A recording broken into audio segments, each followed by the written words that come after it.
we can look forward to a stronger and safer future for St. Kitts and Nevis.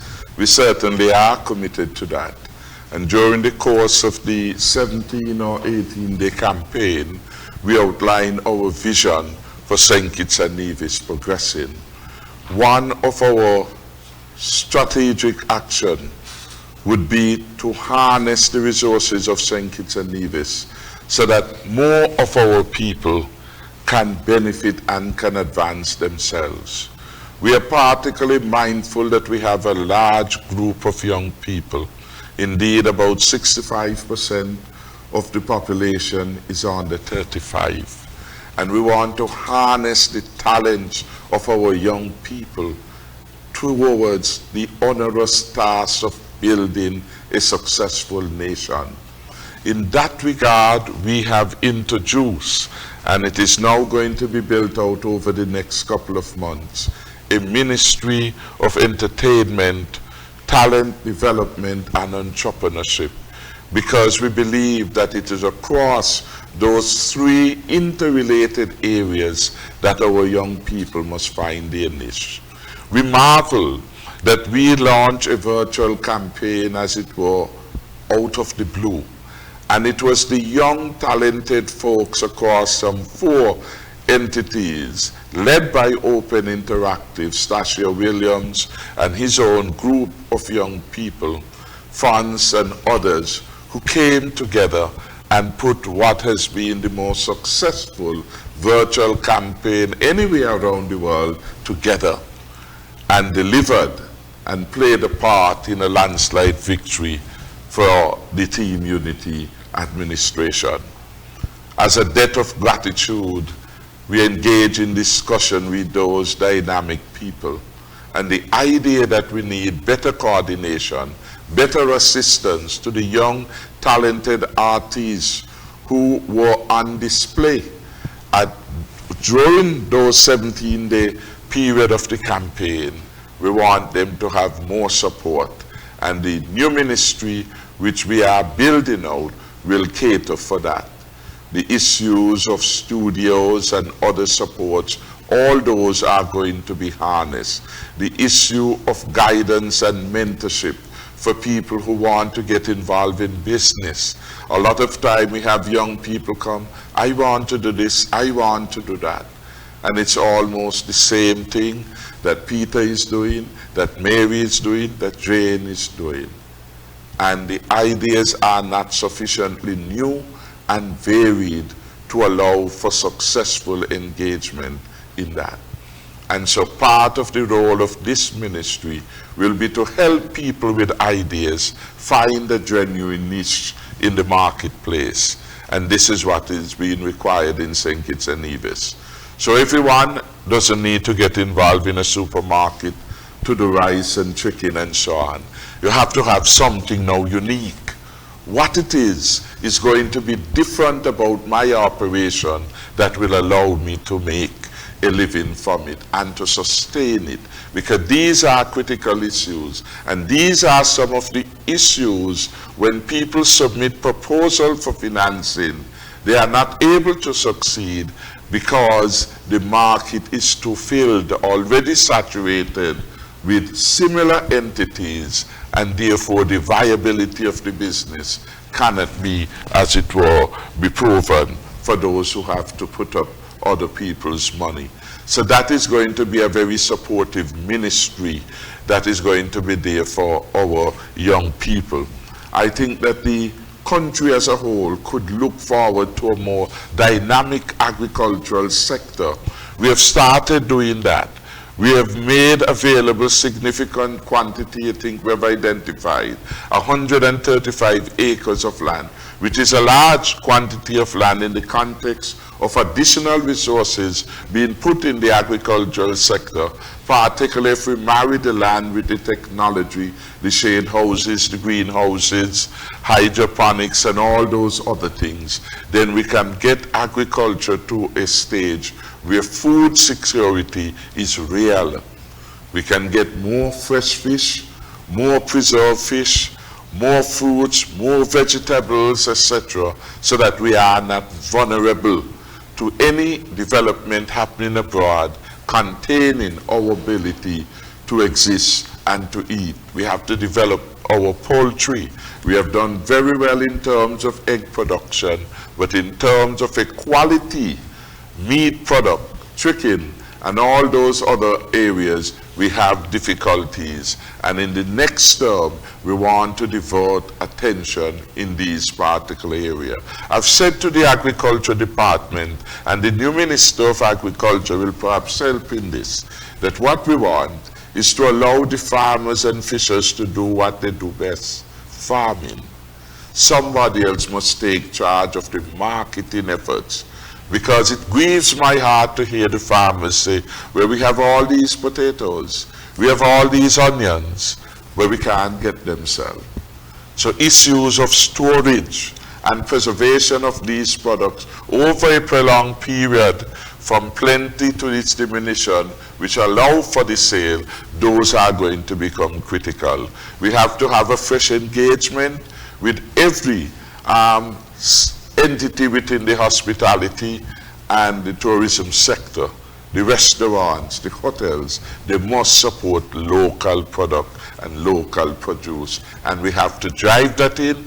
We have to tie government incentives going forward to support to the local economy, including crafts and so on, and local music, because we have such talented people here. We have to ensure that from their talents, they certainly can exist. In terms of tourism, we know that once the world again opens up, we are going to have a much more health-conscious tourist visiting. We have to begin early the retraining of our taxi operators and those who are going to be carrying people in the context of new norms of social distancing.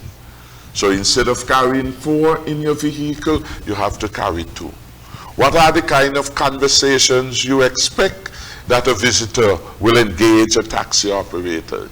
These are the kinds of preparation that the leadership of the tourism plan have to now be seriously engaging, so that our reorienting of our people will ensure that those who come have the best experiences here.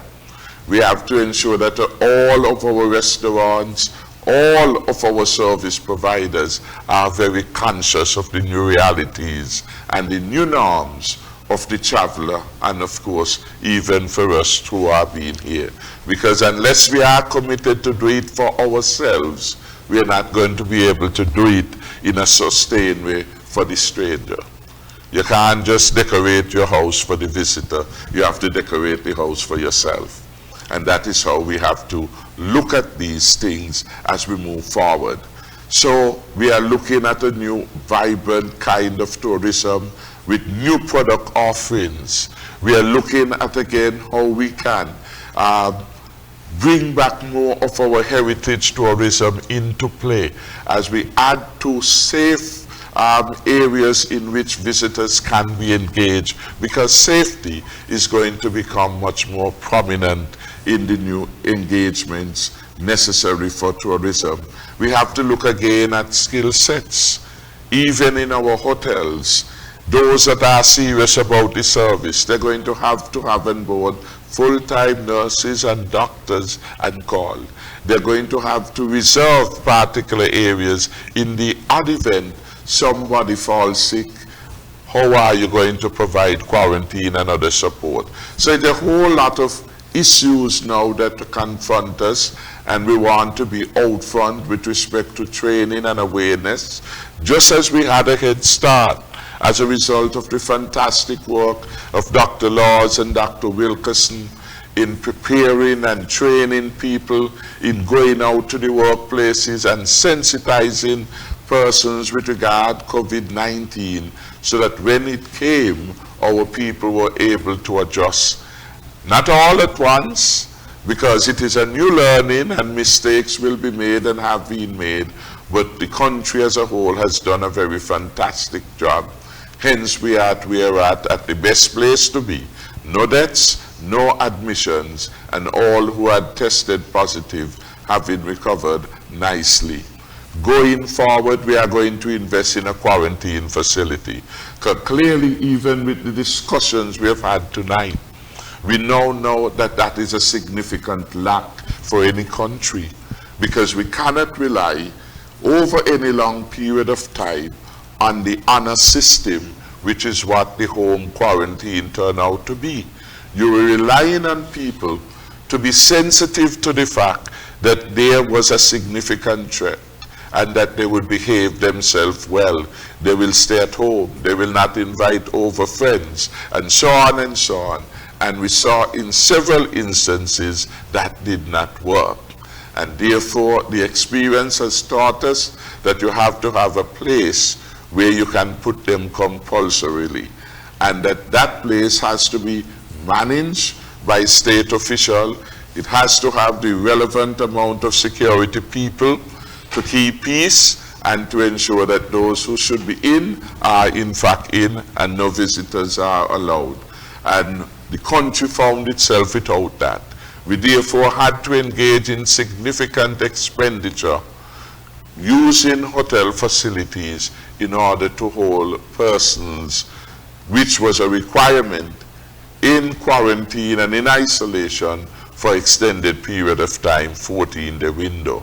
We have said, as part of our discussion going forward, that we will build a brand new hospital, and that the existing facility at JNF will be used over time to build out one of the most modern laboratory system, providing a full range of support to the hospital and site there. But ideas also come that a portion of that facility can now become the quarantine and isolation facility for pandemics. Today it is COVID-19, tomorrow it may be another.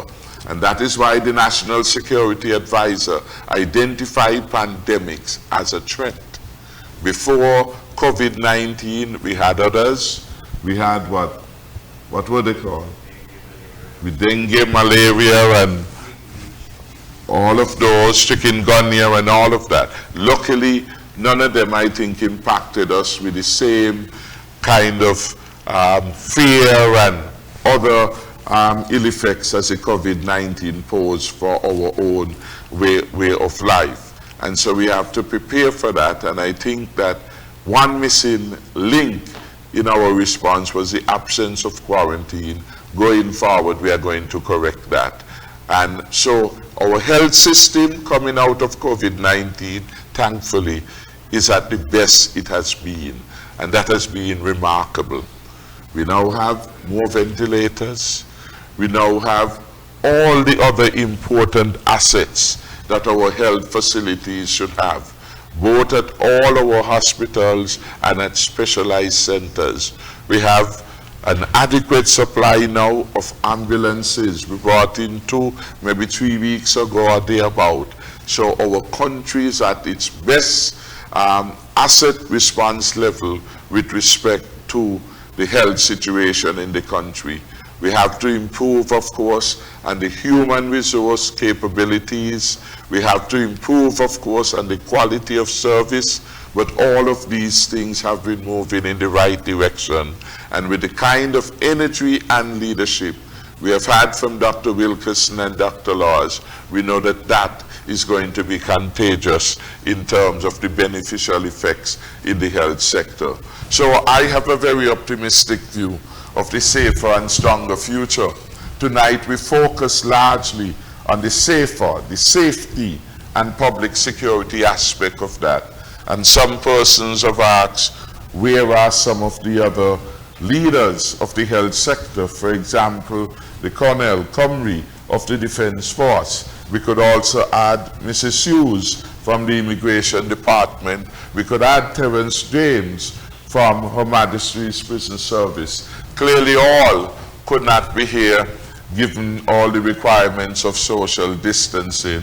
And I gather that it's not good security to have all the security people exposed at one spot, especially also when the leader of the country is also at that spot. But I can promise you that in follow-up editions, we will certainly hear from the Defense Force leadership. We will hear from Mrs. Hughes, who leads our effort at immigration, and we will hear what is happening in terms of reform, rehabilitation work of the prison, and how all those efforts will contribute to the stronger and safer future. Again, I want to end by commending you, the press secretary, for a very good job tonight, and to thank the other two panelists for availing themselves to be here to contribute to the public discussion.